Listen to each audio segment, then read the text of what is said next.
Good afternoon, everybody. My name is Donna Fizel, and I'm your host of Afternoon Drive Home on IC Radio in the town of Geraldine, Alabama. We're your source for news and entertainment. You can also find us on television. You can find us in the state of North Alabama right here on Channel 182 Charter Communications. And then worldwide, you can find us on Abundance TV, which is found on Roku, Apple TV, and Amazon Fire. Again, thank you so much for watching. I know you could be doing anything else, but you're watching us right now, and we appreciate that very much. I have with me now a very special guest. He's a good friend of mine, been on the show for years.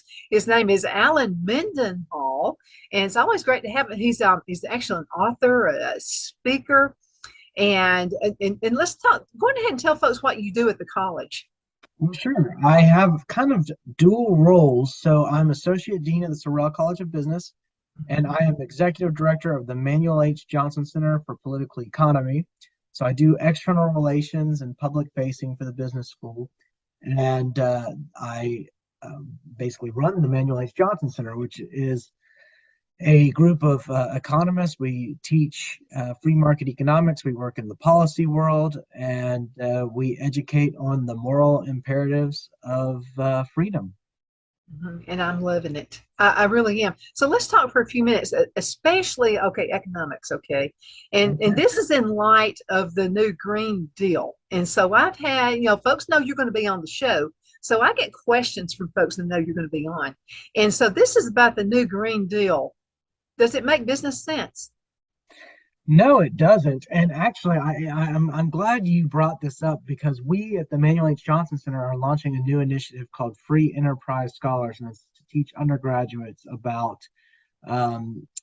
good and ethical business, because businesses acting ethically in good faith follow rules, treat others with respect, and enable cooperation and trust among diverse individuals. So businesses provide value to society by producing goods and services that make our lives easier and better. So they don't need to adopt these social justice initiatives. But with this something called ESG that you're probably familiar with, and this goes right in keeping with sort of the green initiatives that you're talking about. But there's a company called BlackRock, and its CEO is a guy named Larry Fink. He's a notorious supporter of democratic politics, and he and other asset management companies tend to put progressive politics over the priorities of their shareholders. And BlackRock, for example, is the world's largest asset management company, and it manages things like pension funds and retirement funds. And so you could be, just for example, a public school teacher working in whatever state, and you are inadvertently funding some green initiatives. Even if you disagree with those initiatives, your money is being invested in those initiatives. And instead of investing it in places that would be more likely to yield yield higher returns, companies like BlackRock are choosing to invest in areas that are more speculative, more risky, but that align with progressive causes. This is, to me, highly problematic. It's not just bad business, but it's also unethical. It's using other people's money in ways that they would not support. And so this is an example of kind of woke business that we are seeing that is highly problematic and kind of under the radar. Most people aren't aware that these things are going on. Yeah, they're definitely going on. And I have some real issues myself with all of this. Okay, so supposedly this is, supposed to help make the, middle income American earners, have a much better life. And I'm not seeing it all. First of all, I want to talk about the cars. And so we're supposed to receive some type of incentives, and I'm not seeing anything that's going to help. First of all, the cars are more expensive, and somehow I think in this Green Deal, something like you get some kind of a 30% discount. Well, 30% is nothing when you're paying $60,000 for a car that, I mean, is it, Well, are yeah, we ready for it yet? Are we ready?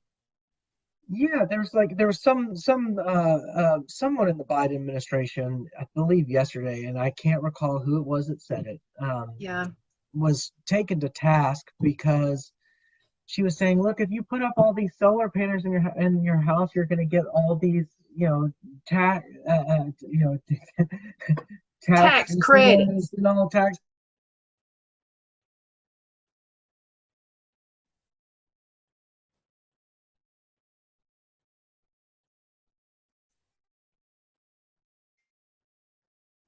Okay, it looks like I may have lost Alan Mendenhall. So, okay, all right. Let's go on ahead. I'm going to talk about a couple of our sponsors right now. Okay, you're back. Yeah, there was this long distance where I didn't see you. Oh, I'm so sorry. What was the last thing you heard me say? The last thing you started talking about someone in the administration for Biden, and that's maybe what's happening. Because I've noticed every time we talk about Biden, something like this happens. Yeah, we're Okay. getting spied on. Yeah, well, the tax credits and things like that that are introduced for example, solar paneling. Well, But they make no most sense. most ordinary people can't afford to do that. The astronomical costs of solarizing your house and doing all that kind of stuff, that's just, that's prohibitively expensive to many people. And so Yes. to say that, oh, you're going to get tax incentives and tax credits and all these sorts of things for doing things that you can't afford to do really isn't very appealing, and it's very paternalistic. That's like somebody, and I know people who do this on credit cards. They'll get a credit card and they're told they'll get 5% back off of purchases. Well, as long as you keep it within what you can afford, that's fine. But saying I'm going to go ahead and spend $3,000, I'm going to get 5% back anyway on my card makes no sense. Yeah, right. That's a good example. I mean, there's no sense to this at all. And by the way, I know some folks who have those panels and they hate Mm, them. They're telling me yeah. that the maintenance on these are incredible. And what you're not told is they can't get like, and these folks all live out in the country, okay, where you're going to get debris and stuff from trees, sap, and all that kind of stuff. And the maintenance on them alone are not worth it. Wow. Yeah, I'm not surprised by that. I'm really not surprised. And I'm sure the maintenance is expensive as well. Yeah, we need to tell the whole story. I mean, what Yeah. this is all about. I mean, the thing everybody wants a cleaner environment. Everybody Everybody wants to live does. in a healthy world, but Uh-huh. when government tends to intervene in these things, it usually causes more problems than good. And let us not forget that government is a higher polluter than private business to begin with. Can I say this? Okay, so this is something really blows my mind. This is when they're going to have this big meeting in Iceland or somewhere, and everybody comes on their jets. I mean, why don't they do Zoom like we're Mhm. doing? I mean, Public if you Davos, really yeah. believe in it, Yeah, I saw some figure about what Steven Spielberg's jet has cost in the last 2 weeks or something, and it was, you know, it was the cost of a house in Auburn, Alabama. I, which makes absolutely no sense whatsoever. Yeah, it's nice to um, be able to afford hypocrisy and to charge everybody else with wrongdoing while you get to basically buy off goodwill.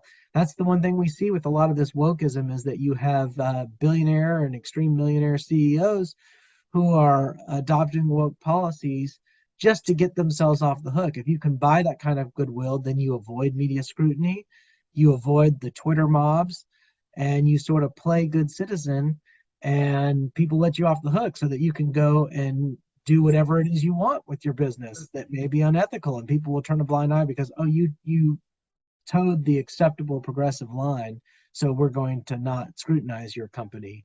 And if your company tries to stay on the sidelines and not choose sides, then you're going to be subject to intense media scrutiny by the legacy media, and and by the Twitter mobs and such. So it's a really odd situation that we're in right now. We're in a strange period.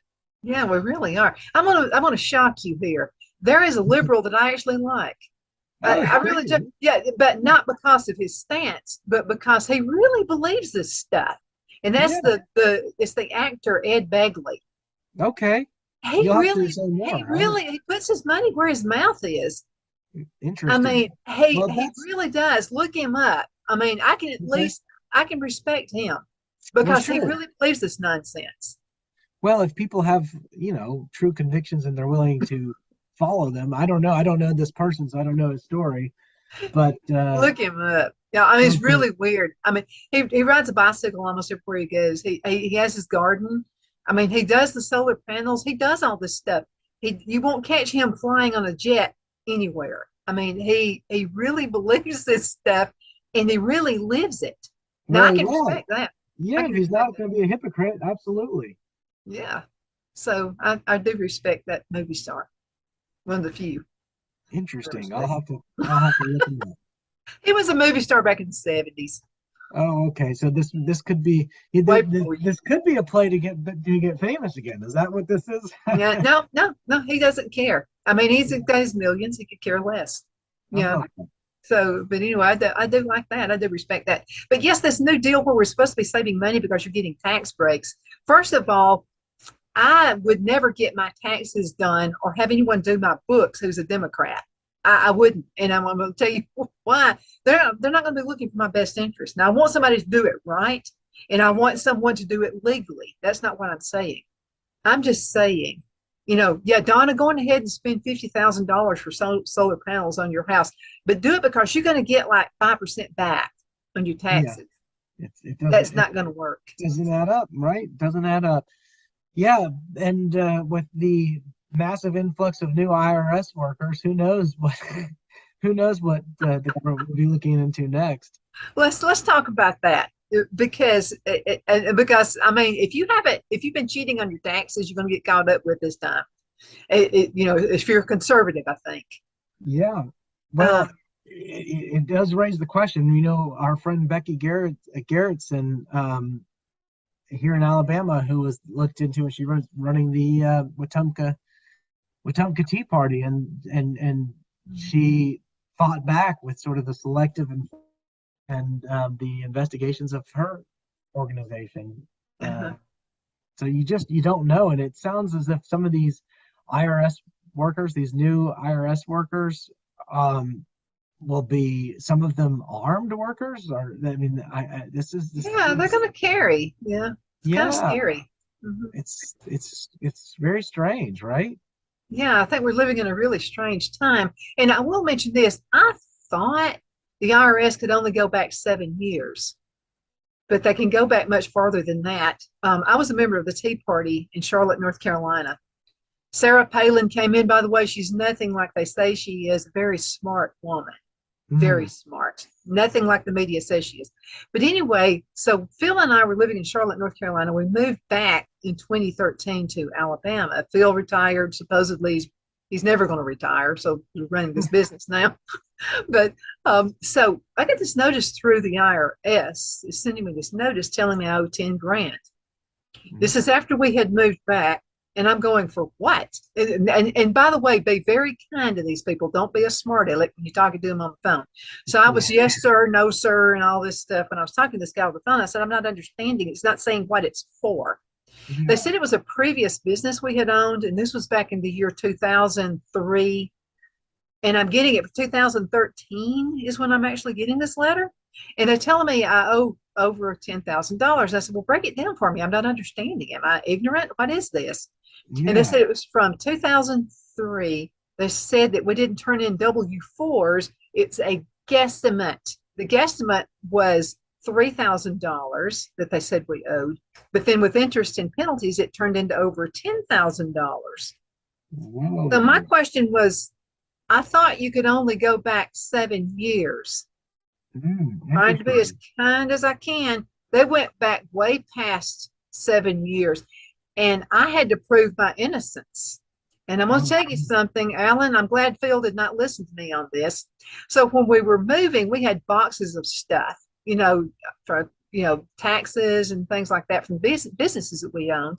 And I yeah. said, "Oh, you can get rid of that. They only go back 7 years."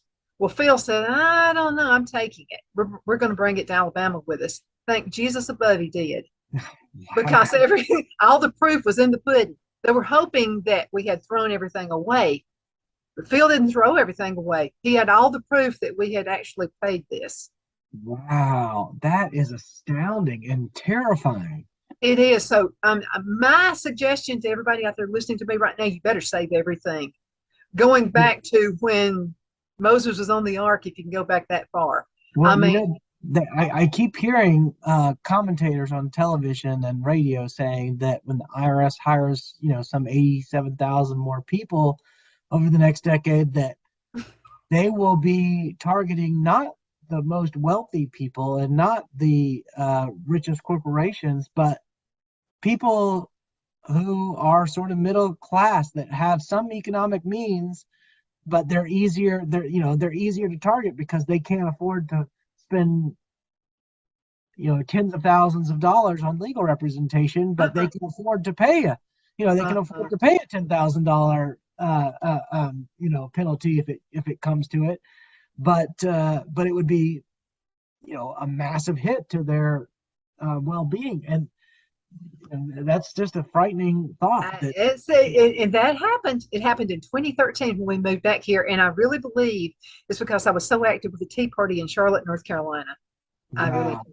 And this is back during the Lois Lerner thing, also. Yes, that was just a scandalous time. Like, I mean, shockingly scandalous to the point where people should be outraged. Just still thinking about how I would think. wild that was. But just people getting targeted by the government for their political beliefs, the government getting weaponized against it. And it's to this point where the federal government has amassed so much power in Mhm. each of these executive agencies with their own regulatory bodies have amassed so much power that it's no wonder our politics are dysfunctional and so uncivil, because people are so afraid about what will happen if the other side takes control over that massive federal apparatus and weaponizes it against them. The stakes have just gotten so high. And that's why people are dysfunctional when it comes to politics now. Mhm. Well, do you think it's that? Or they think, well, people won't vote for Trump because Trump's the whole reason they're doing this. I mean, is there something else? Is there another side to this? I don't know, but I think what the left doesn't realize is what they think of Trump is what much of the right thought of Obama at the time. I mean, Obama, what people tend to, portray Obama as if he was sort of a civil, level-headed man, but he was very arrogant and said horrible things about the other side, and was very immature and unprofessional. Mhm. And he had a very supportive legacy media behind them that wouldn't report on it. And of course, you expected the right, sort of the right wing media to report fairly on him and to criticize him as it did. But the divide started under Obama. It didn't start under Trump. The real division started under Obama, and Trump magnified them, and Trump splintered the right in a way that turned some conservatives against him, some of the quote unquote rhinos, and some of the Mitt Romneys, and some of the Bushes, and those types of people, the Cheneys. They became marginalized in the conservative party. Um, and they may be more politically homeless now, but the divisiveness of politics really started under Obama, Mhm. because when the federal government, when that much power is used against political enemies, then everybody's going to want to fight over the federal power, because A, they don't want to be victims of it. They know what will happen if the other side wins. But B, they want to make sure that they have control over it to weaponize it. We really need political decentralization, and I don't know whether we're going to get it. I see Supreme Court opinions, even the Dobbs opinion, that suggests that there is some potential for political decentralization on the horizon, but I'm not sure that we have a federal government that is working towards the dismantling of its own power, and that's terrifying, because I think the fracture that we see in this country is unsustainable, and eventually something's got to give. Mhm. Something has to definitely give. Yeah, so we can't keep going on this way. This is ridiculous because we know just from common sense and running a common household, you cannot spend more than you're bringing in. I mean, there No, is no way that's you're going to right. be out on the streets, and I mean that can't happen. But I saw a glimmer, and this is when Liz Cheney she just lost the election here, And it wasn't by just a few points either. I mean, what the guy was like, or the lady was 60, I think, and she was somewhere around 30, something like that. So it was a pretty big loss. And she also said, I think she wants to run for president against Trump. Do you think she's got a shot? Not at all. It's outrageous. I don't understand the world that some of these people live in, where they Uh-uh. are I'm not getting it. surrounded by echo chambers. Tell them that that is a good idea. It would be an utter embarrassment, and what a way to like sully your name and ruin any other political avenues you might have in the future. I just don't understand it unless it's just a get rich scheme where you want to start sitting on boards of major corporations and this is what you've got to do. You've got to say, oh, I'm sorry, this is how I purchase absolution for being a Republican. I'll go anti-Trump and now I can get rich sitting on all these boards. I mean, maybe that's the selfish explanation. Let me tell you what it reminds me of. When I was going to school, we would have what we call a talent contest. Well, a bunch of bully girls one time bullied this one girl who could not sing. Please, Jesus, help. She could not sing. They had her actually thinking she could. Oh, So she no. gets up there and makes a huge fool out of herself. And this reminds me of that. It's like you've got these bullies on the left who are telling Liz Cheney she's all that in a bag of chips, and she's not. Somebody needs to tell her. Somebody's got to tell her the truth before she makes a fool of herself. Yeah, that's true. And the other thing is we get so I mean, we are so immersed in our own domestic um, policy and issues that we forget what's happening on a global scale.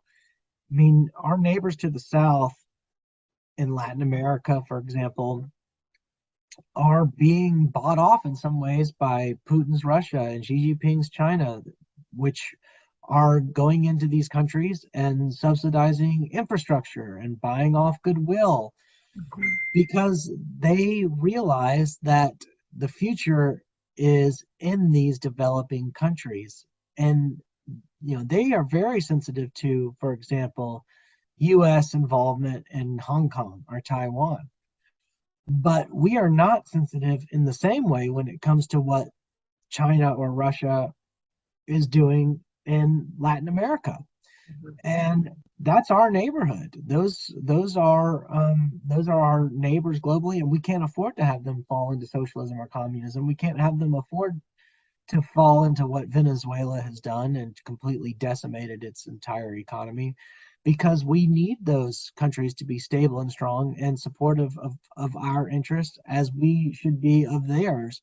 But if we lose those countries, we box ourselves in, and that's not good for the West generally, but in particular for the United States specifically. And we need sort of a Southern Hemisphere strategy to make sure that we are reaching out to those countries, which, by the way, share a lot of our values. They share Christianity, for instance, still a dominant religion in those countries, and we need to make sure that they're developing side by side with us, so that if we have major geopolitical shifts, we have important allies in the region.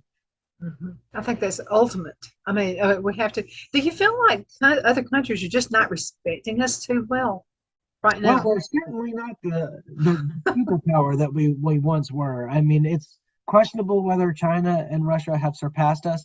The thing that is to our benefit is that we still have more respectable friends on the world stage. I mean, when you ask, who are China's closest allies, it's not the most savory, figures. I mean, okay, we're allies with North Korea.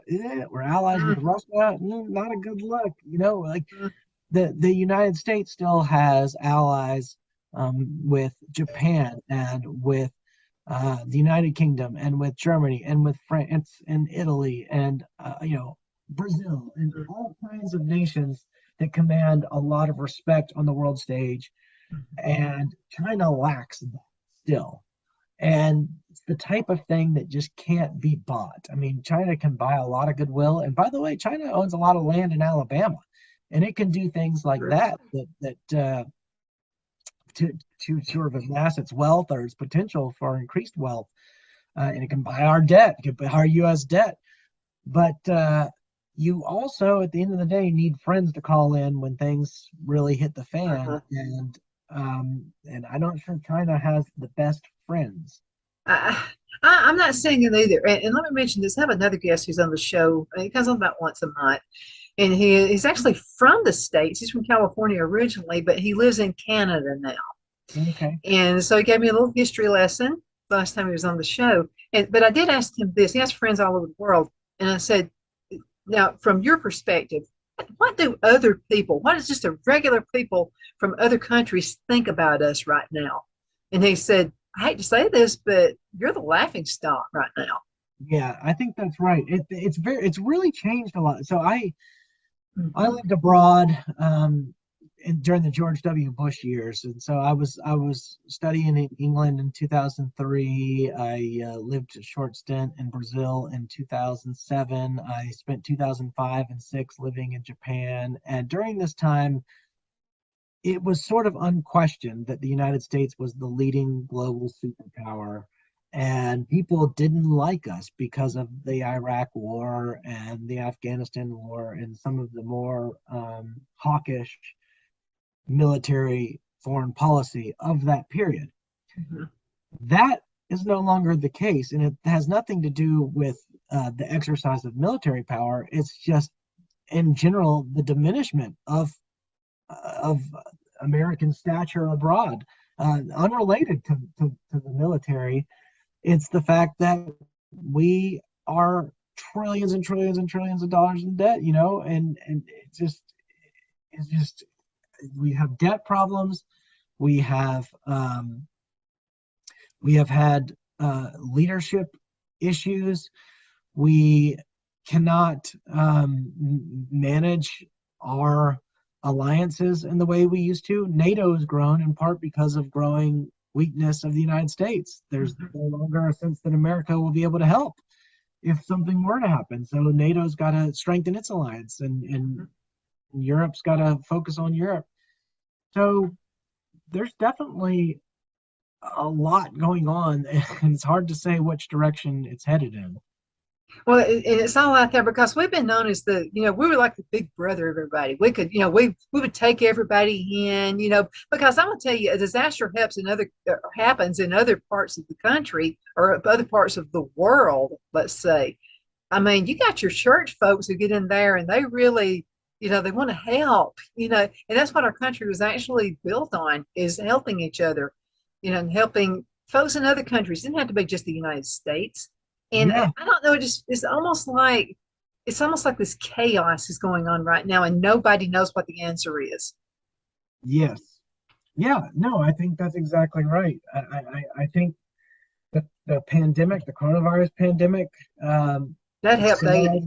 yeah, that didn't help anything really. I mean, uh, you've got. I remember when we used to talk about, like, when I was a kid, balance was like an actual reality. But now the federal government spends more than it takes in, and we have to borrow money to cover the deficit, and got other countries debt, and we've got all kinds of deficit problems.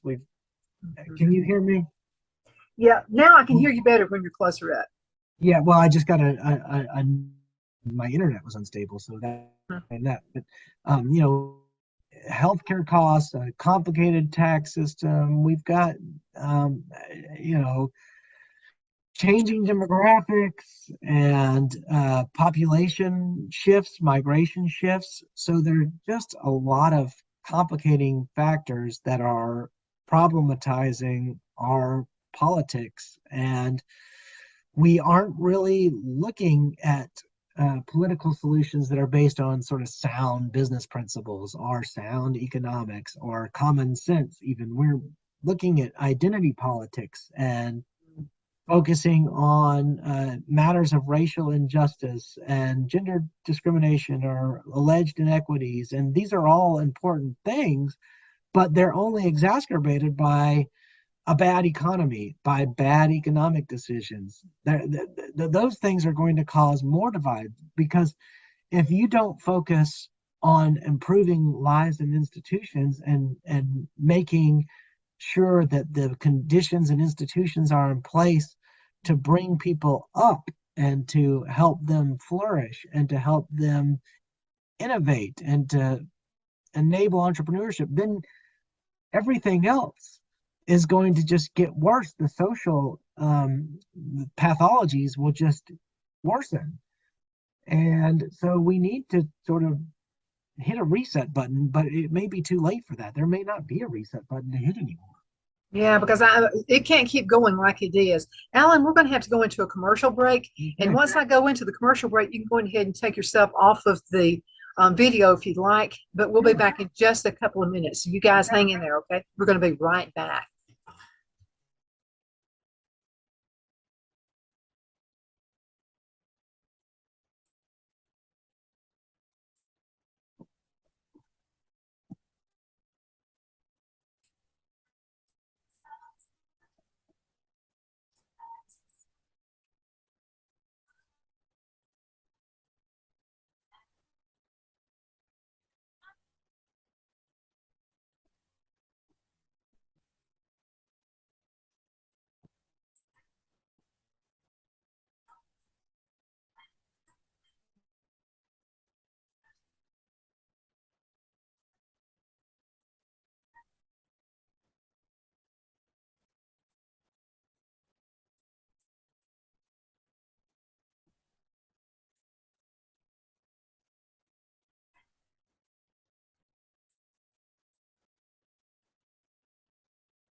We're back. My name is Donna Fiesel, and I'm your host of Afternoon Drive Home on IC Radio.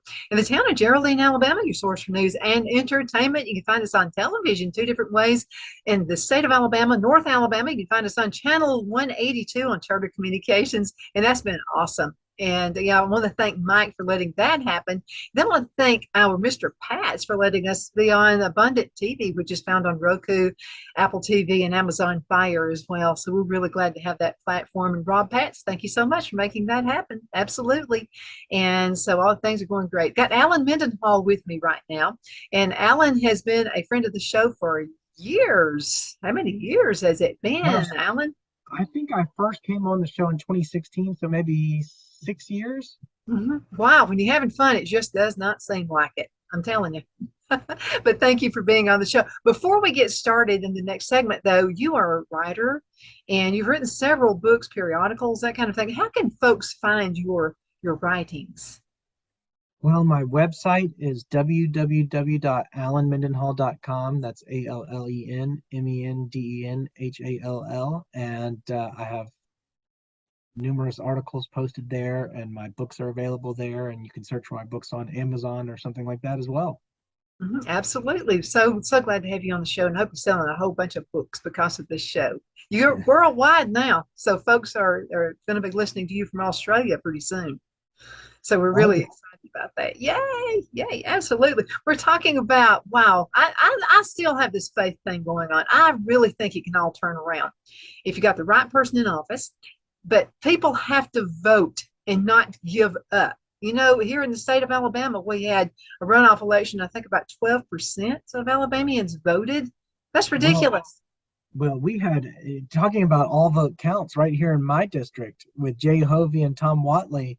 It came down to one vote, one vote. And the question was whether to count the one vote or not, because if it counted, then there would be a tie.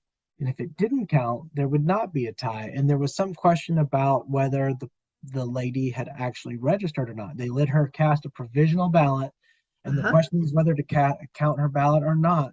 And she had gone to the DMV to get a driver's license and had indicated that she wanted to register, but there was some reason why she got turned away. She had to go back. I think she forgot her glasses or something like that. So she had to Mhm. leave, and then she never came back to finish her registration. So the question was she registered or not? And that was a sort of an unresolved legal matter. But that one vote is what the entire election turned on.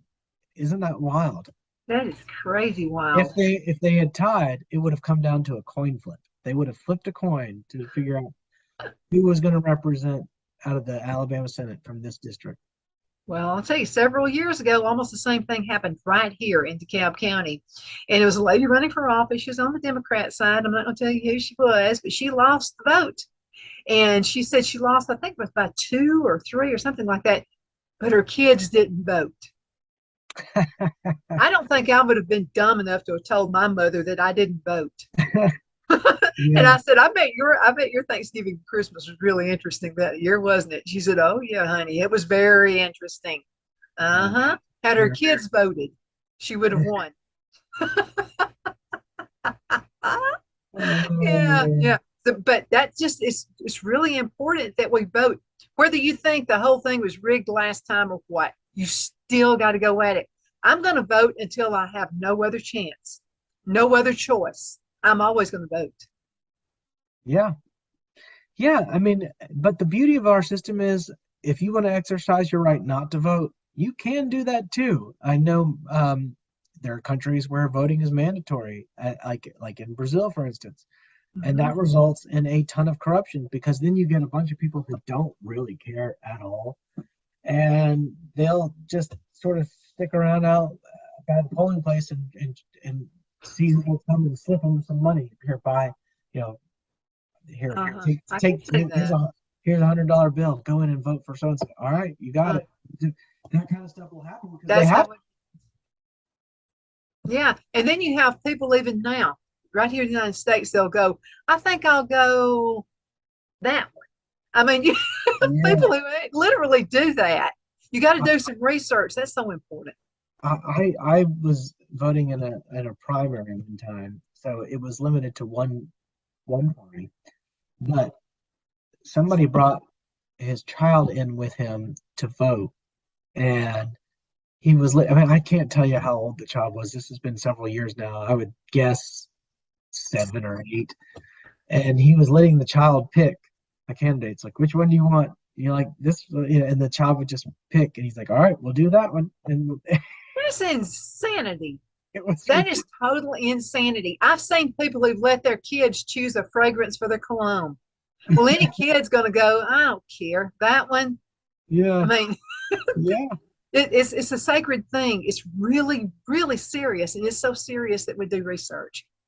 right. Yeah, everybody needs to be fully informed before casting a vote. It really is important. And there was time in America when you had to walk up on a platform in the town square in front of everybody and drop your vote into a jar, and so everyone was booing and jeering, and but you had to be public about your vote. And I'm not so sure that that's not the worst thing. I mean, what if everybody had to publicize who they voted for? Would they vote differently? I don't know.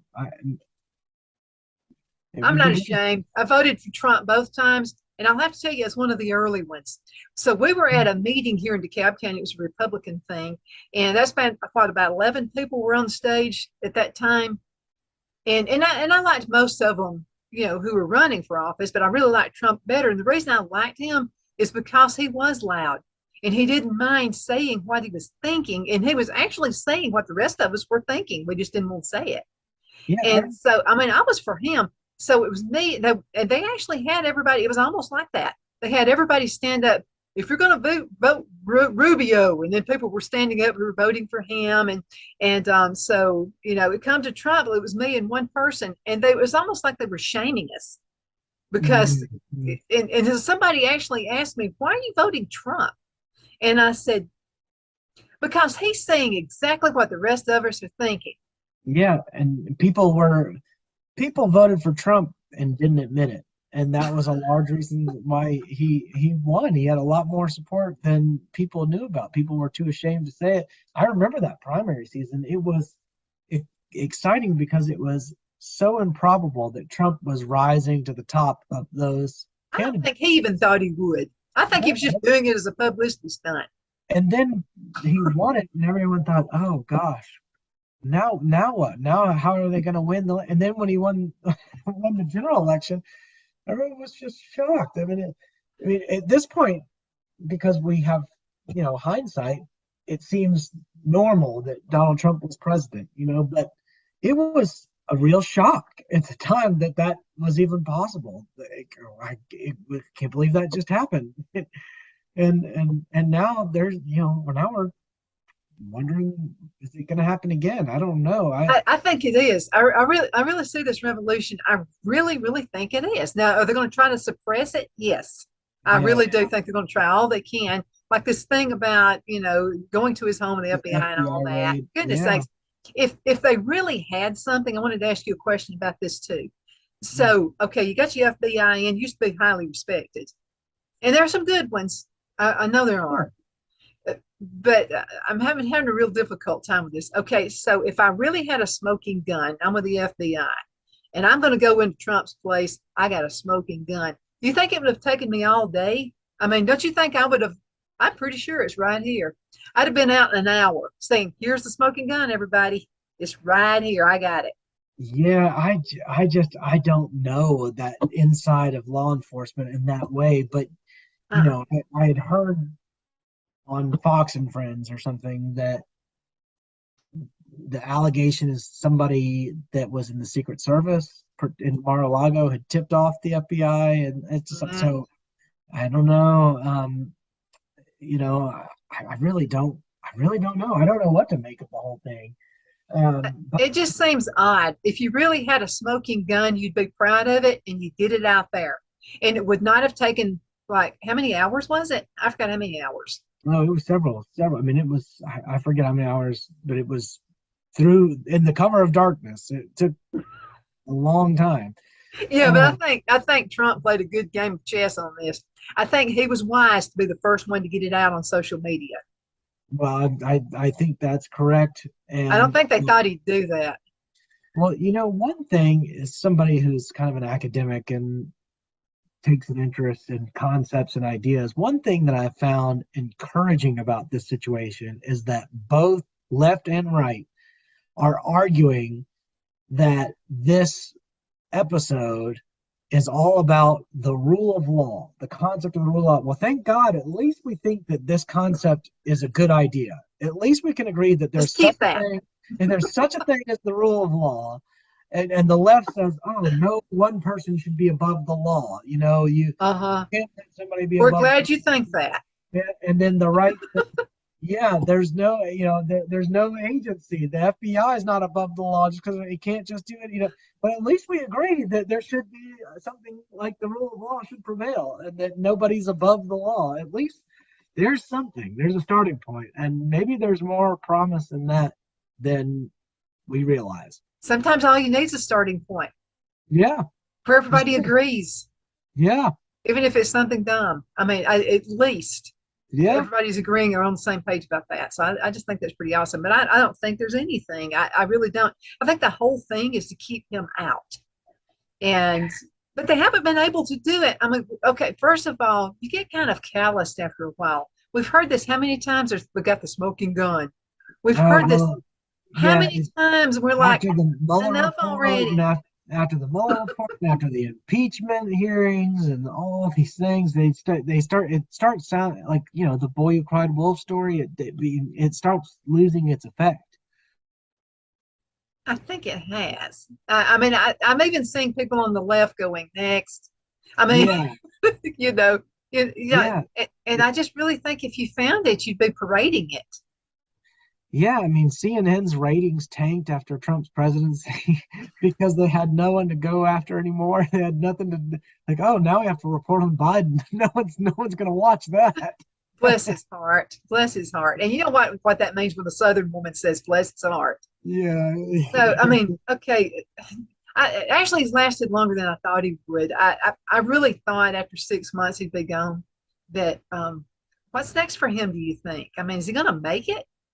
well, there's not a whole lot of next left. I think for him, he's up there in years. But the question is whether he runs, and you get all these Democrats that are getting interviewed and they refuse to answer the question. What do you think Biden should run another term? This I'm focused on the next. I'm focused on the midterm elections. I'm not even thinking ahead to Oh, believe 2024. me, they're thinking. but that's it's the question. It's all these behind the scenes power plays that have to take place. It's tough when a president is, the head of the party is the president's head of the party. It's tough to sort of untangle that because everyone starts working their way to the core and trying to get as close as they can to the power. And it's hard to get all those people that have latched on to the center of power. It's hard to pull them away to Mhm. try to put a new person in. So it would take the people on the inside trying to create some sort of other path for somebody else in order for Biden not to get the nomination. But Well, maybe Liz Cheney can switch over to be a Democrat. Maybe she could be their person. something like that. I would love to. I'd pay Trump, for that one. I'd I pay for mean, that yeah, I mean, after Trump getting the nomination, becoming president, something like that is not even outside the realm of one. I possibility. don't even doubt anything anymore. Oh I no, still say Hillary Clinton's going to throw her name in the hat again. no, man, that would be terrible. It'd be like a wrestling match. You'd see the rematch again with Trump and Hillary. I mean, I would. I'd do pay per view on that one. I'd actually pay for that one. Oh, well, I kind of still wish I had seen the fit that she threw when she found out that she had not I won wish the I could have seen election. that. I Yeah, I think we would have seen Hillary's true self the real person. in all its glory right Uh, there. That would be the Hillary. That's what you'd have to deal with if you knew her closely every day. hey, have you heard that Biden has a double? No, I haven't. Mhm. Why? Yeah, there are pictures that are out there. Of course, anybody can Photoshop and do all kinds of dumb things on that, but there are, and just like the ears are different. It's like there's different stuff going on there. Hillary had one. Remember that time when she passed out in the car and they Yep. had to put her in the car, and then she goes to Chelsea's apartment, comes out looking 20 years younger, thinner. All of us women were saying we want to go to Chelsea's apartment because it did wonders for Hillary. She looked so much better when she came out. But I mean, she had a double. So I mean, you have to wonder, you Yeah, know, I don't does he know. have a I really double? don't. But even his double is not doing so well. I mean, so if he does, that just so okay. So something happens to him. Do you think we'd be better off with our VP? I mean, would we be better off with her? No. I kind of hope they keep giving him blood or whatever they're doing. I'd like to see him last at least until the election. Yeah, I think she would be more aggressive. I think with Biden, that's a tough one, to be perfectly honest. I don't. You're definitely not going to be better off, but the question is, are you going to be worse off, or are you just going to be in equally bad state? I just don't know with that one. I think Kamala is. I think she's probably more ideological on her own accord, and that Biden is more deferential to advisors at this point. Yeah, but And I kind of see he is able, I think, to put the sale plan out there better than she can. There's something about her that's hateable. I mean, there's just something. I think he can at least act like good old Joe for at least long enough to put his presentation out there. I'm not sure she could get through the presentation. yeah, like people don't quite take him seriously. They think he's just a little nutty or whatever. But her, she means it. With Yeah, she means it. Yeah. Biden gets a Heaven pass on forbid, things. heaven forbid, Pelosi gets in. I mean that's not. Uh, Is that true? So if you lose the president and the VP, would yeah, it be Nancy Pelosi? Speaker of the House. Yeah, that's the third in line after that. That's correct. Uh, think about that. Yeah, So the line of succession isn't pretty, no matter how you paint that picture. I can't put lipstick on that pig, make it look good. I mean, it's just not going to happen. So, okay, I'm going to talk about this. I don't think I ever asked you this question. This is back when Trump was president.